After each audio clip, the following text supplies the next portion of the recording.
Guys, welcome to my another mini blog. তো কেমন আছেন আপনারা সবাই? আমি আপনাদের আগে একটা ভিডিওতে হয়তো বলেছি, মিনি ব্লগে আমি যাচ্ছিলাম গদখালি। তো আমরা খুলনা থেকে গিয়েছিলাম, আর এইখান থেকে গদখালি যেতে কত সময় কী লেগেছে তা বিস্তারিত আপনাদের এখন জানাবো। তো আমরা বেরিয়েছিলাম 5টার পরে। তো আপনারা দেখে বুঝতে পারছেন যে এখনও কতটা অন্ধকার রয়েছে, আর তাছাড়া রোড লাইটগুলো এখনও চলতেছে। তো আমরা সেইখান থেকে একটা অটো ধরে চলে এলাম রেল স্টেশনে। ফাইনালি এই যে রেল স্টেশনে আমরা পৌঁছে। তো আমরা যেহেতু ট্রেনে যাব এই জন্য আর কি তাড়াহুড়া করে এইখানে চলে আসা। তো আমরা যাওয়ার আগে আমাদের এক ছোটো ভাইও এইখানে কিছু টিকিট কেটে রেখেছিল আমাদের জন্য। আর তাছাড়া আমরা ভেবেছিলাম এইখান থেকে আমরা এক্সপ্রেসে যাব, কিন্তু এক্সপ্রেস ছাড়বে 11টার সময়।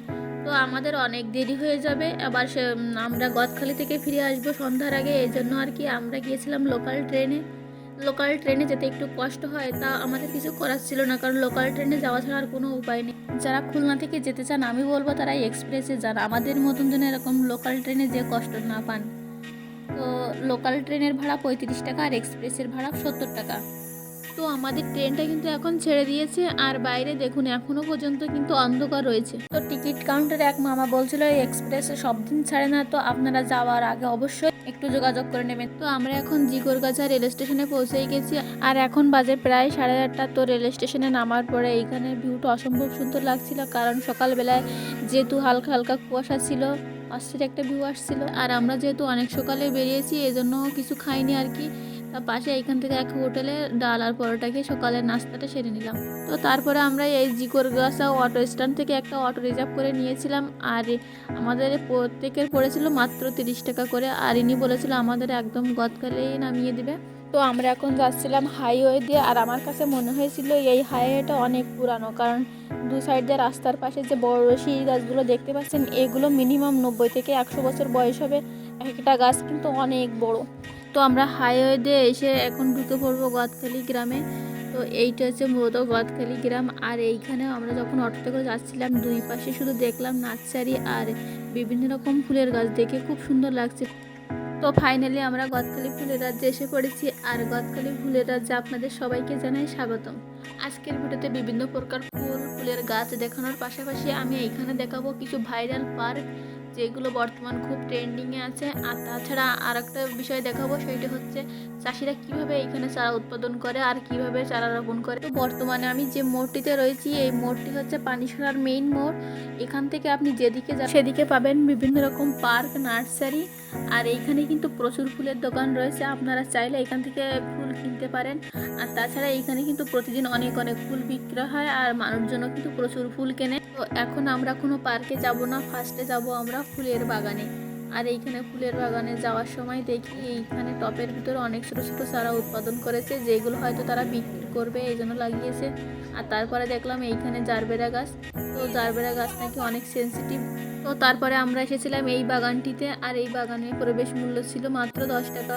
তো আপনারা বুঝতেই পারছেন এই জায়গাটা এখন ব্যবসায়িক কেন্দ্র হয়ে উঠেছে, কারণ বাগানে ঢুকতে গেলে এখন টিকিট কেটে ঢুকতে হবে। এখানে ঢুকেই দেখি ফার্স্টে কত বড় বড় গোলাপ ফুল, আমার তো মন ভরে গেছে এই গোলাপ ফুল দেখে। এত বড় গোলাপ ফুল, আমার তো গোলাপ বাগান থেকে বেরোতে ইচ্ছা করছে না। তারপরে দেখি এইখানে এই ফুলটার হয়তো নাম জানি না, আপনারা যদি কেউ জেনে থাকেন তাহলে অবশ্যই কমেন্টে জানাবেন। আর আপনারা যদি কেউ গদখালি যান তবে কিন্তু এই বাগানে অবশ্যই যাবেন, কারণ এই বাগান যে এত সুন্দর। আমার সব থেকে এই বাগানটি বেশি ভালো লেগেছিল, যে এত ফুল আর এত সুন্দর লাগছিল আপনাদের বলে বোঝানো যাবে না। তো তারপরে আমরা এখান থেকে বেশিক্ষণ না থেকে চলে এলাম বাইরে, যেহেতু আমাদের কম সময়ের ভিতরে সব জায়গায় কভার করতে হবে। আর তারপরে রাস্তার পরে উঠে দেখি এইখানে ফুল বিক্রি করছে। তা আপনাদের দাদা বললো যে চলো তোমার একটা ফুল কিনে দিই। তো আমাদের এখন মূল গন্তব্য হচ্ছে পার্কের ভিতরে যাওয়া, আর পার্কের ভিতরে যাওয়ার জন্য প্রতিটা পার্কেই টিকিট সংগ্রহ করতে হয়। আর এইখানে যেহেতু অনেকগুলো পার্ক রয়েছে তার ভিতর থেকে আমরা অন্যতম পার্কে গিয়েছিলাম ফুলকড়ি পার্ক। তো চলুন এই পার্কের ভিতরে আসলে কতটা সুন্দর আপনাদের সাথে একটু শেয়ার করি। আর হ্যাঁ, এই পার্কের প্রবেশ মূল্য ছিল কিন্তু 30 টাকা।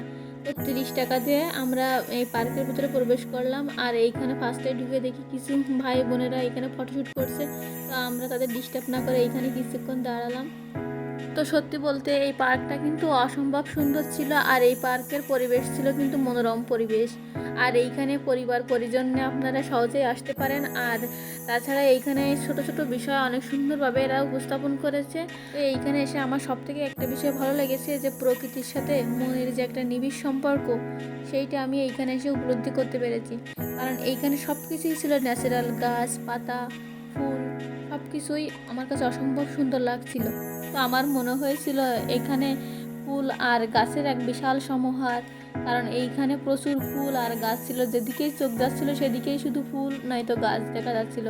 আর তার ফাঁকে ফাঁকে এইখানে অনেক স্ট্যাচু বানিয়েছিল, যেগুলো দেখতে অনেক সুন্দর লাগছিল। বাচ্চারা এগুলো দেখে খুব উৎসাহিত হয়েছিল। আর এইখানে দেখলাম গাছে অনেক লাইটিং করা, মনে হলো যে এগুলো হয়তো রাত্রিবেলায় জ্বলবে, কারণ আমাদের তো রাত্রিবেলা থাকার আর সৌভাগ্য হলো না। আর এইখানে ছিল নাগরদোলা আর নৌকা, আপনারা চাইলে যে কোনোটাতে উঠতে পারেন। তারপরে আমরা যেটা দেখতে পেয়েছিলাম সেটা হচ্ছে ভাইরাল ছাতা। তো বর্তমানে এই ছাতা খুব ট্রেন্ডিংয়ে রয়েছে। আর তাছাড়া সারা বাংলাদেশে টিকটক কন, ফেসবুক কন, ইনস্টাগ্রাম কন, যেখানেই যাই না কেন এই ছাতার ভিডিও খুব ভাইরাল। তো এই ছাতাগুলো আসলে অসম্ভব সুন্দর লাগছিল। আর এইখানে কিন্তু শুধু দর্শনার্থীরা আসে না, এইখানে অনেকেই শুটিং করতেও এসেছিল। তো এইখানে পরিবেশটা কিন্তু অসম্ভব সুন্দর, এই জন্য হয়তো আর পার্কের চারিপাশে পরিবেশটা আমরা আর কি ঘুরে দেখছিলাম। আর এইখানে চারিপাশে পরিবেশ ঘুরে দেখতে দেখতে আমাদের সাথে দেখা হলো এক জলপরি, যে কিনা স্নান করছিল। তো আমার কাছে কিন্তু অনেক সুন্দর লেগেছিল এই জলপরিটাকে। তো ঘুরতে ঘুরতে প্রায় বেজে গেছিলো 1:30টার মতন, আর আমাদের সবার কি খুব খিদে পেয়েছিল। আর এই জন্য আর কি আমরা এই পার্ক থেকে বেরিয়ে এসে একটা হোটেলে গিয়েছিলাম খাওয়ার জন্য। আর আপনারা ওইখানে কিন্তু অনেকগুলো হোটেল পাবেন, আপনাদের পছন্দ মতন একটা হোটেলে গিয়ে হয়তো খেয়ে নেবেন দুপুরে। তো আমরা খেয়েছিলাম মোরগ পোলাও। তো খাওয়া দাওয়া শেষ করে আমরা বাইরে এসে এইখানে দেখি অনেকগুলো পার্ক রয়েছে, তাছাড়া এইখানে একটা নৌকা রয়েছে বড়। আর এইখানে যাতায়াতের গাড়ি রয়েছে, তারা সহজে গাড়ি পার্কিং করার জন্য একটা বড় স্পেস রয়েছে। আর এই মেলা যারা দর্শনার্থী বা পরিবার নিয়ে ঘুরতে আসেন তাদের কেনাকাটার জন্য এখানে একটা মার্কেট রয়েছে। তো মার্কেটে আমার এই দোকানটা অনেক বেশি ভালো লেগেছিলো কেন, আর তাছাড়া এইখানে রয়েছে অনেকগুলো কসমেটিক বা বিভিন্ন রকম জুয়েলারি দোকান। আপনাদের পছন্দ মতন জুয়েলারি বা কসমেটিক আপনারা এইখান থেকে নিতে পারেন। তো অলরেডি আমাদের দুটো পার্কে ঘোরা হয়ে গেছিলো, আর এই জন্য আর কি নতুন করে কোনো পার্কে যাওয়ার ইচ্ছে ছিল না। তাই ভাবলাম আমরা হয়তো একটু নতুনত্বের সন্ধানে যাই, এই জন্য ওইখান থেকে গ্রাম দিয়ে সোজা চলে গেছিলাম আমরা বিলের মাঠে নার্সারিতে, যেখানে কিনা চাষিরা বিভিন্ন রকম চারা উৎপাদন করছিল। আর এইখানে আমরা এসে এই এদের কাছ থেকে শুনলাম এরা কীভাবে চারা উৎপাদন করে আর কত টাকা করে বিক্রি করে। তাই ওনাদের কাছে শোনার পরে ওনারা বললো কি এইখানে গোলাপ ফুলের চারা উৎপাদন করছে আর প্রতি পিস চারা মাত্র 100 টাকা করে। তো দেখলাম পাশে এক কাকা নিজের ক্ষেত থেকে গোলাপ কাটছে, তো ওনার কাছ থেকে বিস্তারিত সব জানা যাক। টাকা পিস ফেব্রুয়ারি মাসে দাম বাড়বে। হ্যাঁ ফেব্রুয়ারি মাসে ওর জন্য মাঠে বললেন সবাই কভার করাবে। যখন আপনার 22 তারিখ এসে যাবে তখন আর মাল কেউ কাটবে না। আপনারা কি তাহলে ওই সময় একসাথে অনেক ফুল একসাথে অনেক যদি আপনার 2, 4, 5 লাখও হয় তাও বিক্রি হয়ে যাবে। আপনারা কি খুচরা বিক্রি করেন না পাইকারি? না আমাদের দেখা যাচ্ছে বাজারে নিলি পাইকারি বিক্রি। আপনাদের এখানে তো বাজার আছে, আমরা আসার সময় দেখলাম গতকালি বাজারে দেখলাম অনেক ফুল বিক্রি হচ্ছে। অনেক ফুল মানে প্রত্যেক দিন। আমাদের ধান চাল বেচতে লেট হয়, ফুল বেচতে লেট হয় না। আবার টাকা আগে আস্তান মস্তানরা এক এক পার্টি এক এক গড়ায় না। 8,000 টাকা ফুল বেচেছি, 5 কাঠা জমিতে আমার ধান হবে 5 থেকে 6 মণ। হ্যাঁ হ্যাঁ হয় আমাদের ওদিকে মনে করেন আমাদের ওদিকে এইগুলো হয় না, আমাদের না আমি কালকে গেছি পরশুদিন। তাহলে আপনার এই বিঘেতে বছরে অনুমান কত টাকা লাভ আসে? ওটা বলা যায় না, মনে খাইয়ে দাইয়ে দেখা যাচ্ছে 82টায় চলতেছি, আমাদের উন্নত থাকে।